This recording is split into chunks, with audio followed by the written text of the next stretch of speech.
പിന്നെ ഞാൻ പറയാം 16 പറഞ്ഞാലും 50 പറഞ്ഞാലും പ്രശ്നമില്ല. കൊടുത്തെന്ന് പറഞ്ഞാലും കൊടുത്തെന്ന് പറഞ്ഞാലും കുഴപ്പമില്ല. എനിക്കറിയാം ഞാൻ എങ്ങനെയാണ് ഇവിടെ എത്തിയതെന്നും പിന്നെ എന്നെ അറിയാവുന്നവർക്ക് അറിയാം ഞാൻ കൊടുത്തോ ഇല്ലേ എന്നുള്ളത്. അത്രയും മതി. ബാക്കിയുള്ള ആൾക്കാരെ എനിക്ക് ബോധിപ്പിക്കേണ്ട ആവശ്യമില്ല. നമ്മുടെ ശൈത്യയുടെയാണ്. ശൈത്യ ധ്യാനത്തിലെങ്ങാണ്ടാണെന്ന് തോന്നുന്നു. എന്തുവാന്ന് എനിക്ക് മനസ്സിലാവും. പിന്നെ ഞാൻ പറയാം 16 പറഞ്ഞാലും 50 പറഞ്ഞാലും പ്രശ്നമില്ല. കൊടുത്തെന്ന് പറഞ്ഞാലും കൊടുത്തെന്ന് പറഞ്ഞാലും കുഴപ്പമില്ല. എനിക്കറിയാം ഞാൻ എങ്ങനെയാണ് ഇവിടെ എത്തിയതെന്നും പിന്നെ എന്നെ അറിയാവുന്നവർക്ക് അറിയാം ഞാൻ കൊടുത്തോ ഇല്ലേ എന്നുള്ളത്. അത്രയും മതി. ബാക്കിയുള്ള ആൾക്കാരെ എനിക്ക് ബോധിപ്പിക്കേണ്ട ആവശ്യമില്ല. ഇവിടെ വന്നതിന് ശേഷം വീഡിയോസ് ഒക്കെ കണ്ടായിരുന്നു. തൊപ്പിയുടെ ഒരു വീഡിയോസ് കണ്ടിട്ടുണ്ടായിരുന്നു. തൊപ്പിയുടെ വീഡിയോ നോക്കാൻ പോയിട്ടില്ല. ബിന്നി നരേന്ദ്ര വീഡിയോ ഇട്ടിട്ട് അത് ഞാൻ നോക്കാൻ പോയിട്ടില്ല. എനിക്ക് അഗേൻസ്റ്റ് ആയിട്ട് സംസാരിച്ച ആൾക്കാരുടെ വീഡിയോ നോക്കാനും പോയിട്ടില്ല.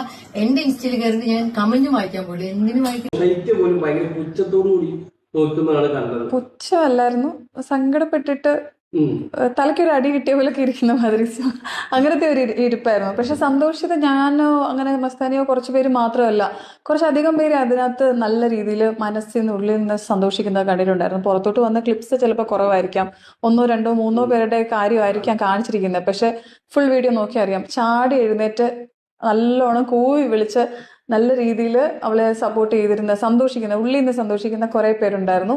അത് കാണാതെ പോരുത്. എഡിറ്റ് ചെയ്തത് മാത്രം കാണരുത്. PR വർക്കിന്റെ എഡിറ്റ്സ് മാത്രമല്ല, PR വർക്ക് ഇപ്പോഴും നടക്കുന്നുണ്ട്. ട്രൂത്ത് ഈസ് ബിറ്ററോ, ബിറ്റർ ഈസ് ട്രൂത്തോ അങ്ങനെയൊക്കെ പറയില്ലേ, അപ്പോൾ ആ സംഭവമാണ്. എനിക്ക് ഈ വീഡിയോ ചെയ്താൽ കുറേ ഹെയ്റ്റ് വരുന്നു, കുറേ സൈബർ അറ്റാക്ക് വരുന്നു. സംഭവം എനിക്ക് ഈ വീഡിയോ ചെയ്യാതെ മിണ്ടാതെ നിന്നിട്ട് അനുമോളെയും സപ്പോർട്ട് ചെയ്തിട്ട് അനുമോള് ട്രോഫി കിട്ടിയതിന് കയ്യോ അടിച്ച് കൺഗ്രാജുലേറ്റും ചെയ്തിട്ട് അനുമോളെ താങ്ങി നടന്നിട്ടുണ്ടെങ്കിൽ എനിക്ക് ഒരു സൈബർ അറ്റാക്കും സൈബർ ബുള്ളിങ്ങും ഒന്നും ഉണ്ടാവില്ല. എനിക്ക് നിങ്ങളൊക്കെ എന്നെ സ്നേഹിക്കുകയും നിങ്ങളൊക്കെ എന്നെ തലയിൽ വെച്ച് നടക്കുകയും അനുമോളെ ബെസ്റ്റ് ഫ്രണ്ട് ആണെന്ന് പറഞ്ഞ് നടക്കുകയും ഇത് മാത്രമേ ഉള്ളൂ നിങ്ങളുടെ സൈഡിൽ നിന്ന് എനിക്ക് വരുന്ന റെസ്പോൺസ്. എനിക്ക് അത്രയും ഒബ്വിയസ് ആണ്. കാരണം അതിനുള്ള റീസൺസ് ഉണ്ട്, അത് ഞാൻ ഈ വീഡിയോയിൽ പറയുന്നുണ്ട്.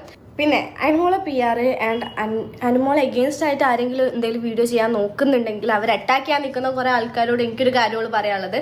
നിങ്ങൾ എത്ര സൈബർ അറ്റാക്ക് ചെയ്യുകയാണെങ്കിലും സൈബർ ബുള്ളിങ് ചെയ്യുകയാണെങ്കിലും ഞാൻ സത്യമാണ് പറയുന്നത്. ഇല്ലാത്ത കാര്യങ്ങളൊന്നും ഞാൻ വിളിച്ച് പറയാൻ നോക്കുന്നില്ല. അതുകൊണ്ട് എനിക്ക് എത്ര സൈബർ അറ്റാക്കും സൈബർ ബുള്ളിങ്ങും വരാണെങ്കിൽ ന്യായത്തിൻ്റെ ഭാഗത്താണ് ഞാൻ നിൽക്കുന്നത്. അല്ലാതെ ഇല്ലാത്ത പറഞ്ഞുണ്ടാക്കി അനുമോളെ പോലത്തെ dirty game കളിച്ചിട്ടില്ല.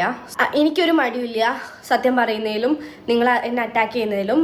I don't care, you guys can do it. ഇനിയും ചെയ്തോ. ഞാൻ ഡിസേർവ് ആണെങ്കിൽ ഡിസേർവിങ് അല്ലെങ്കിൽ നിങ്ങൾ ഇനിയും ചെയ്തോ ആ കാര്യങ്ങളൊക്കെ.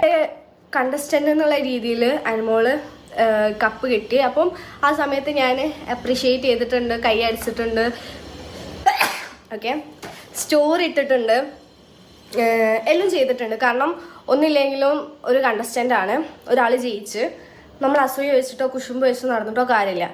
ഓക്കെ, പക്ഷെ അത്